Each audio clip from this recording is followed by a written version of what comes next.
Hello बच्चों, नमस्कार। मैं जितेंद्र आप लोग का अपना यूट्यूब चैनल अध्ययन गुरु में स्वागत करता हूं। बच्चों, आज का जो सवाल होने वाला है वो है वर्ग तथा वर्गमूल, यानी स्क्वायर एंड स्क्वायर रूट। तो ऐसे प्रश्नों को सॉल्व करने के लिए हमें दो नियम लागू करने पड़ते हैं। तो वर्ग क्या होता है? किसी संख्या का स्क्वायर करना। जैसे 2 का वर्ग क्या हुआ? 2 का स्क्वायर 4 होगा, 3 का स्क्वायर 9 होगा। यानी किसी भी संख्या को 2 बार मल्टीप्लाई कर देना ही वर्ग कहलाता है। बात आते हैं वर्गमूल पर। वर्गमूल जो है दो तरीके से निकालते हैं। वर्गमूल एक है गुणनखंड विधि और दूसरा है भाग विधि। तो गुणनखंड विधि में क्या करते हैं? फैक्टर किया जाता है। जैसे मैंने एक सवाल ले लिया, 64 का वर्गमूल निकालिए, ठीक है। तो गुणनखंड विधि क्या होता है? फिर 2 से काटिए, 32 हो जाएगा, 2 से काटिए 16 हो जाएगा, 2 से काटिए 8, 2 से 4, 2 से 2, 2 से 1। तो वर्गमूल में 2 का जोड़ा बनाते हैं। इस प्रकार 2 × 2 × 2 बराबर 2 × 4 × 8। 64 का वर्गमूल 8 आ गया। यदि इसको भाग विधि करना पड़े तो भाग विधि में 2 अंकों के लिए बड़ा आसान हो जाता है, खासतौर पर लागू ही नहीं होता। जैसे मान लीजिए 64 है तो हमें जोड़ा बना लेना है, कोई ऐसी संख्या लेना है जो इसके पास आ जाए। जैसे 68 है, 64 डायरेक्ट कट गया, ये भाग विधि है। चलिए इसमें से संख्या लेते हैं। जैसे ले लेते हैं 1369। 1369 का वर्गमूल क्या होगा? तो भाग विधि से देखते हैं, भाग विधि से, ठीक है। तो हम 2 का जोड़ा बनाएंगे राइट साइड से, ठीक है। यहाँ पर कोई ऐसे संख्या का सिलेक्शन करेंगे जो उसी की संख्या में गुणा करने पर इसके आसपास आ जाए। तो चलिए 4 चौके 16 हो जाएगा, 3 बार लेते हैं, 3 तरीके 9। 9 को जब इसमें घटाएंगे तो आएगा 4 और यहाँ पे 0, यहाँ पर आ जाएगा 69। इसको जोड़ेंगे, इन दोनों को जोड़ना पड़ता है, तो हो जाएगा 6। अब ऐसे संख्या का सिलेक्शन करेंगे इसके बगल में और उसी से मल्टीप्लाई करेंगे कि यह पूरा कट जाए या फिर इसके पास पहुँच जाए। चलिए 7 वाले चलते हैं। जब 7 वाले चलेंगे तो 7 7 49, 4 कैरी हो जाएगा, 7 6 42, 4 46। यानी ये संख्या पूरी तरह से कट गया, तो यहाँ पर आ गया 37। यदि आपको गुणनखंड विधि को करना पड़ता तो आप 2 से 4 से 7 से 11 से 17 से 21 से ऐसे मिलाते तब जाकर कहीं आपको 37 मिलता। तो ऐसे बड़ा कठिन हो जाता है। तो भाग विधि जो है बहुत आसान विधि होती है किसी भी वर्गमूल ज्ञात करने के लिए। तो वर्गमूल निकालने के 2 नियम। पहला है गुणनखंड विधि जो लंबी विधि कहलाती है, और भाग विधि बहुत शॉर्टकट विधि होती है, इससे सवाल आसानी से बन जाते हैं। चलिए यदि भाग विधि से मैं कहूँ कि आपको 841 के वर्गमूल निकालने हैं, 841, तो आपको क्या करना है? आपको सबसे पहले जोड़े बनाने हैं, ठीक है। जोड़ा बन गया। ऐसे संख्या का सिलेक्शन कीजिए यहाँ पर जिसको गुणा करने पर उसी संख्या में 8 के आसपास पहुँच जाए। यदि हम 3 लेते हैं, 3 तरीके 9 हो जाएगा, ज़्यादा हो जाएगा, तो लेते हैं 2, ठीक है। 2 दूनी के 4, 2 दूनी के 4 बचेगा यहाँ पर 4 और यहाँ पर हो जाएगा 2 2 4। इसको ऐड कर देंगे, यहाँ पर आएगा 41। तो यहाँ पर ऐसे संख्या के लिखिए जो गुणा करने पे इसी के बराबर आ जाए। तो चलिए मैं इसको लेता हूँ, एक बार करेंगे तो 41 आ जाएगा, इसका कोई मतलब नहीं रहेगा। 9 वाले चलते हैं। 9 9 81, तो 9 9 81, 8 कैरी, 9 चौके 36, 36 8 44, यहाँ पे कट जाएगा और वर्गमूल आएगा 29।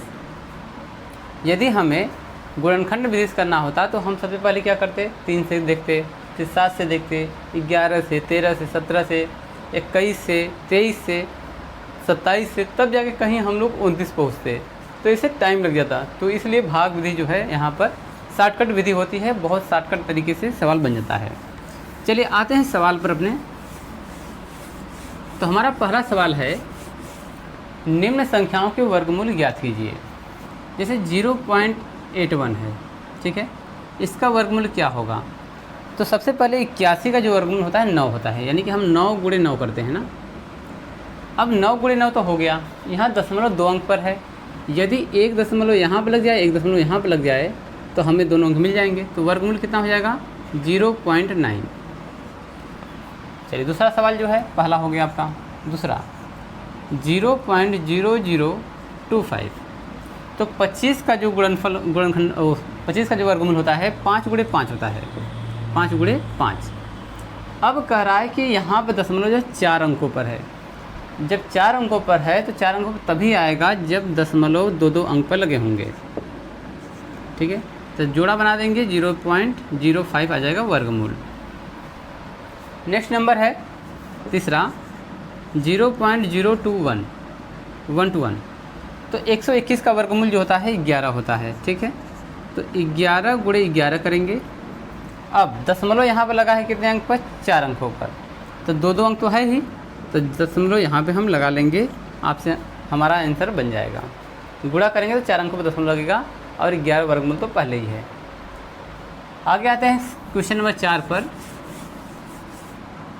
चौथा क्वेश्चन है 0.000441। इसका वर्गमूल निकालना है। तो इसका वर्गमूल निकालने के लिए आपको पहली बात है कि 441 जो है 21 का वर्गमूल है, तो 21 गुणे 21।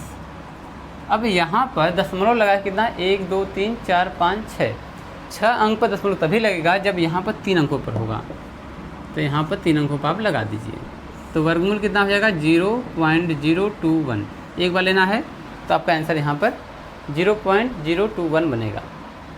चलिए आते हैं क्वेश्चन नंबर 5 पर। बहुत इंपॉर्टेंट क्वेश्चन है। पांचवा क्वेश्चन कह रहा है कि यदि 841 का वर्गमूल 29 हो तो कड़ी में 8.41 प्लस कड़ी में 0.0841 प्लस कड़ी में 0.000841 का मान क्या होगा? चलिए तो निकालते हैं, लिखते हैं। कड़ी में 8.41 प्लस कड़ी में 0.0841 प्लस कड़ी में 0.0003 3 बार हो गया प्लस 841। इसका वर्गमूल क्या होगा? पहली बात है कि यहाँ पर 841 जो अंडर रूट है इसका मान दिया है 29। ठीक है, अब यदि यहाँ पर दशमलव 2 अंकों पर है, ठीक है, तो दशमलव 2 अंक पर तभी आएगा जब इसमें मल्टीप्लाई में 2 अंकों पर होगा। तो इसका वर्गमूल हम जब निकालेंगे तो 2.9 आएगा, 2.9, क्योंकि हमें 2 बार गुणा करेंगे तो यहाँ पर 2 अंक पर दशमलव मिलना चाहिए, यहाँ पे 4 अंकों पर मिलना चाहिए। 4 अंकों पर तभी मिलेगा जब यहाँ पर 2 अंकों पर होगा, 0.29। ठीक है, यहाँ पर कितने 6 अंकों पर है, 6 अंकों पर तभी मिलेगा जब यह 3 अंकों पर होगा, 0.029। ठीक है, यह संख्या हमें प्राप्त हो गई है। अब इसको हमें ऐड करना है, तो ऐड करने के लिए आसान तरीके हैं। दशमलव के बाद वाले को पहले ऐड किया जाता है, इसको क्रमवाइज लिख दीजिए।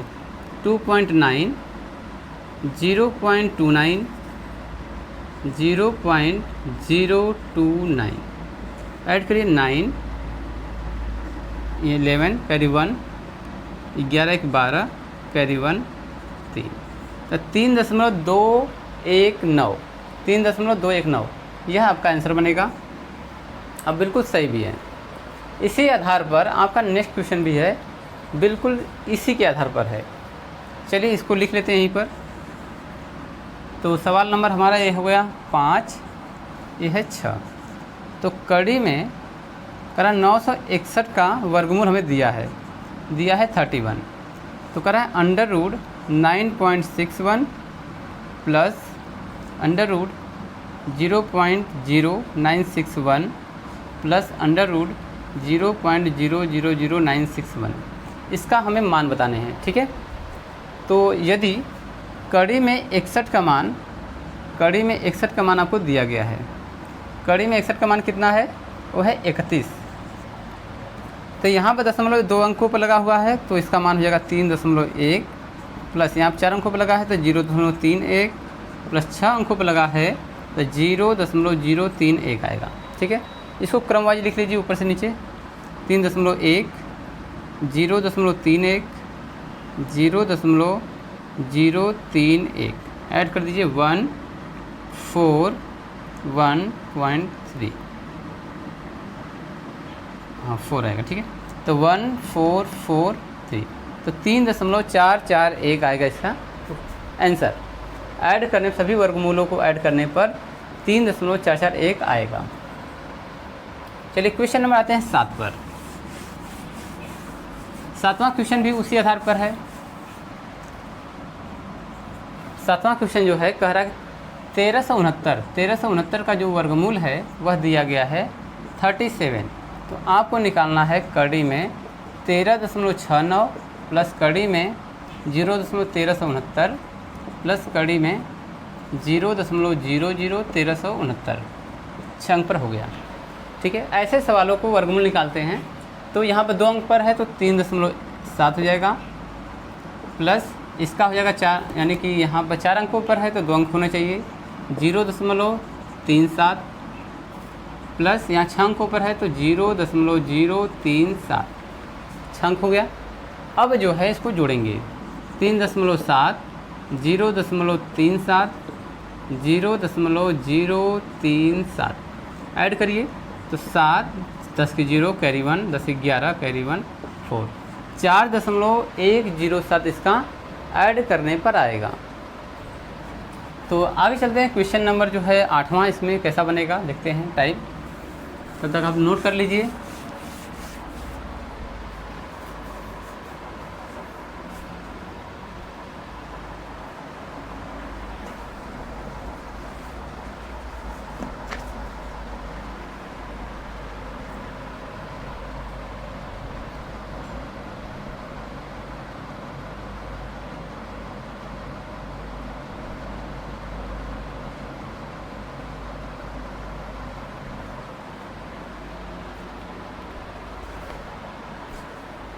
तो बच्चों सवाल नंबर जो 8 है ये आपको रहेगा होमवर्क। जैसे पिछले सवाल लगे हैं वैसे आप जो है 8वां क्वेश्चन को कर लेंगे, आ जाएगा। ठीक है, चलिए आते हैं क्वेश्चन नंबर 9 पर। हाँ, इसका जो आंसर आप लोग हमें कमेंट कीजिए, कमेंट कीजिए। चलिए क्वेश्चन नंबर जो 9 है, 9वां क्वेश्चन कह रहा है कि यदि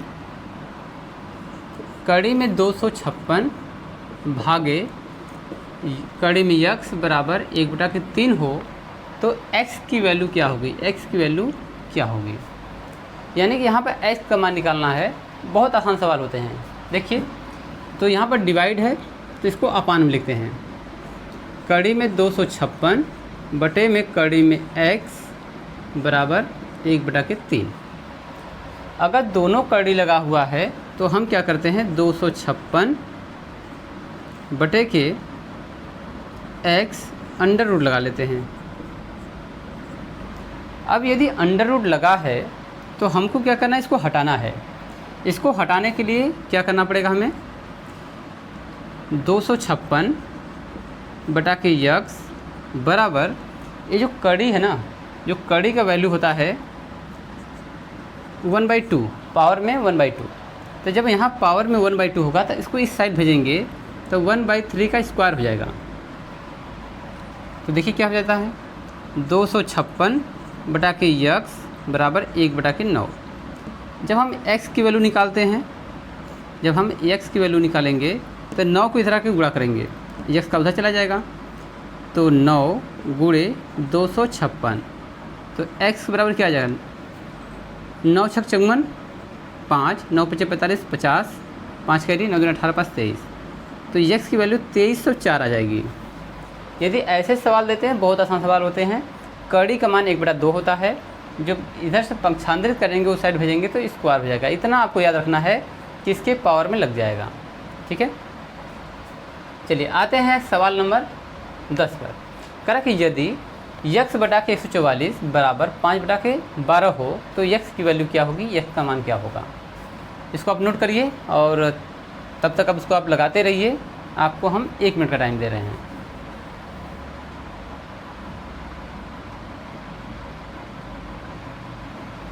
सवाल को समझिए। ये जो कड़ी है ना, इसका मान 1/2 होता है। ठीक है, उस साइड भेजेंगे तो पावर बनेगा। बिल्कुल आसान सवाल है। चलिए इसको हटाते हैं।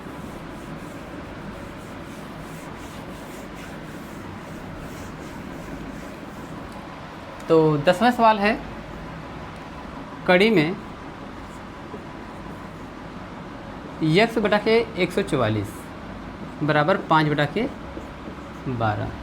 तो x की वैल्यू क्या होगी, हमें क्वेश्चन मार्क में पूछ रहा है। चलिए देखिए, हमने कहा था कि हम इसको इस प्रकार भी लिख सकते हैं, 1/2 = 5/12 लिख सकते हैं ना। यहाँ पर कड़ी की वैल्यू 1/2 होती है। जब इसको हम इस साइड भेजेंगे, पक्षांतरित करेंगे, तो इसके पावर में 2 हो जाएगा। x/144 = 5/12 के पावर में 2, यानी स्क्वायर हो गया। अब यदि स्क्वायर हो गया है तो स्क्वायर कर देते हैं। x/144 बराबर 5 × 5 = 25, 12 हम 144। तो यहाँ पे 144 कट गया, x बराबर आ गया 25। तो हमारी जो x की वैल्यू है वो है 25। बहुत आसान सवाल होते हैं, आप सॉल्व करिए। आते हैं क्वेश्चन नंबर 11 पर। 11वां सवाल है, कह रहा कि x अपान कड़ी में 3.24 बराबर 50 हो तो x की वैल्यू कितनी होगी। पहले आप इसको सॉल्व कर लीजिए, फिर इसके बाद हम लोग चलते हैं यहाँ पर।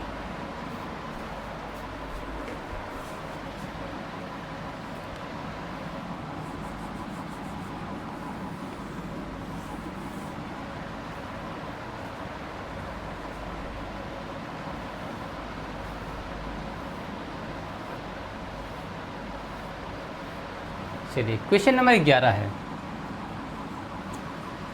x बटा के कड़ी में 3.24 बराबर 50, तो x बराबर कितना होगा। ठीक है, बहुत आसान सवाल है। तो सबसे पहले यहाँ पे देखिए कि हम जो है ऊपर स्क्वायर नहीं है, यानी कड़ी नहीं है। जब ऊपर कड़ी नहीं है तो हम होल कड़ी भी लगा नहीं सकते। अगर हम डायरेक्टली इधर भी भेज दें तो भी अच्छी बात रहेगी, तो भेज देते हैं ना। x बराबर क्या हो जाएगा, 50 गुणे कड़ी में 3.24। तो कड़ी में 3.24 किसका स्क्वायर है। तो करते क्या हैं हम, 3.24 का हम निकालते हैं वर्गमूल। किस विधि से, भाग विधि से, क्योंकि बिना भाग विधि से आप जल्दी कर ही नहीं सकते। जोड़ा बना लीजिए, 1 एकम 1 2 हो जाएगा, यहाँ पाएगा 2, यहाँ पाएगा दशमलव, यहाँ हो जाएगा 24। तो अब यहाँ पर ऐसी संख्या लिखना है कि जिसको गुणा करने पे इतना आ जाए। तो यदि 4 किसके आता है, मान लीजिए हम 2 लेते हैं, 2 दूनी 4 हो जाएगा, पर 2 दूनी 4 कम आ जाएगा, 44 हो जाएगा। तो 2 हो नहीं सकता, 3 हो नहीं सकता, 4 चौके 16 होता है, 5 × 5 = 25, 6 × 36, 7 से 49, 8 × 8 = 64, 8 लेते हैं। तो 8 × 8 = 64, कैरी 6, 8 × 6 = 22, 8 × 16 और 6 जोड़ेंगे तो 22, एक कट गया पूरा। तो यहाँ पर आ गया 1.8। तो किसका ये वर्गमूल है, 1.8 का स्क्वायर है। तो लिख लेते हैं x बराबर 50 गुणे 1.8। ठीक है, 1.8। तो इसका हम गुणा कर लेते हैं, तो 0 लगा दीजिए। 18 × 5 = 90, 18 × 5 = 90। दशमलव कितने अंक पर है, 1 अंक पर, यहाँ पर लगा दीजिए। तो x की वैल्यू कितनी आ गई, x की वैल्यू 90 आ गई। ये आपका आंसर हो जाएगा।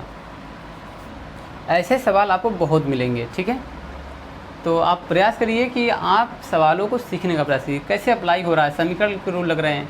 पहली बात कि आपको भाग विधि से वर्गमूल निकालने आना चाहिए, नहीं तो आप लेट कर जाओगे। आएगा ज़रूर पर आप लेट करोगे। तो शॉर्टकट तरीका अपनाना है तो भाग विधि, लॉन्ग मेथड अपनाना है तो गुणनखंड। वो भी आएगा कि नहीं आएगा कोई गारंटी नहीं है, क्योंकि लॉन्ग विधि में जब आप सवाल करते हो टाइम कम होता है, तो उस स्थिति में आपको घबराहट होने लगती है, लगता है कि सवाल छोड़कर आगे बढ़ें, पीछे आएंगे, रिवर्स आएंगे। तो एक प्रयास करना है आपको, एक प्रयास करिए, अगर आ गया तो ठीक है, नहीं तो फिर बाद में देखेंगे। ठीक है, चलिए आते हैं क्वेश्चन नंबर 12 पर। 12वां का आप लोग आंसर दे सकते हो। कह रहा है कि x बराबर x बटा के कड़ी में 1.21 = 11 हो तो x की वैल्यू क्या होगी, क्वेश्चन मार्क। बहुत आसान सवाल है, आप चाहो तो लगा भी सकते हो। चलिए हिंट देते हैं आपको। कंडीशन वही है, मल्टीप्लाई कीजिए, x = 11 मल्टीप्लाई √1.21। हमने कहा था कि इसका वर्गमूल निकालना है, पर यह 0.2 अंक पर तभी आएगा जब दशमलव 1 अंक पर होगा। तो 11 है ना, तो 11 का वर्ग स्क्वायर होता है 121। तो 11 गुणे इसका वर्गमूल निकालिए, 11 तो आएगा मगर दशमलव 2 अंक पर है तो यह दशमलव यहाँ पर लगेगा। तो गुणा कर दीजिए, यक्स बराबर 11 ग्राम 121.1 अंक पर यहाँ पर लगेगा। तो x की वैल्यू आ जाएगी 12.1। ठीक है, तो आपको सवाल को बिल्कुल समझ करके लगाना है, बहुत आसान, यानी कि इसमें जो स्क्वायर के जो सवाल होते हैं ना बहुत ही आसान होते हैं। स्क्वायर रूट के जो सवाल होते हैं बहुत आसान होते हैं, बस आपको लॉजिक आना चाहिए, आपको सवाल लगाने के तरीके पता होने चाहिए। इसमें कई तरीके लगते हैं, जैसे आपको अगर थोड़ा मोड़ा समीकरण आना चाहिए, स्क्वायर आना चाहिए, स्क्वायर रूट निकालने आना चाहिए, यानी सब कुछ जब आएगा तभी आप इसको अप्लाई कर पाओगे, क्योंकि इक्वेशन के सवालों में तो मल्टीप्लाई होता है। देखिए यहाँ इक्वेशन में जैसे लग रहा है आके मल्टीप्लाई करेगा, तो इक्वेशन के सवाल भी आपको आने चाहिए, जो हमने पिछले टॉपिक में बताया है, परिचय कराया है, पर आगे आपको हम करवाएंगे, बहुत सारा करवाएंगे। तो अभी हम केवल उन्हीं सवालों को लेकर चल रहे हैं, केवल आपको परिचय करा रहे हैं।